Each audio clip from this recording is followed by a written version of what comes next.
మనం నీరు పోసామంటే అది ఆ నీరు ఎటు డౌన్ ఉంటే అటు వెళ్ళిపోతూ లాస్ట్కి పూర్తిగా డౌన్ ఉండే ఎండింగ్కి వెళ్ళిపోతుంది.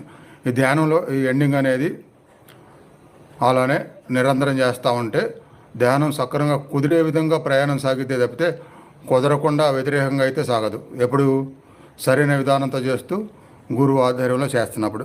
కాబట్టి ఆ నమ్మకాన్ని పెట్టుకొని విరమించుకున్న వాళ్ళు ధైర్యంతో నమ్మకంతో మళ్ళీ మొదలుపెట్టండి. తప్పకుండా విజయాన్ని సాధిస్తారు ధ్యానంలో. కొత్త వాళ్ళైనా అంతే, పాత వాళ్ళైనా అంతే. మీరు సాధించలేరు, మీరు చేయొద్దు అని చెప్పల భగవద్గీతలో కృష్ణ పరమాత్మ. మనసు నిలపడం కష్టమే, కానీ సాధనతో సాధ్యమవుతుంది.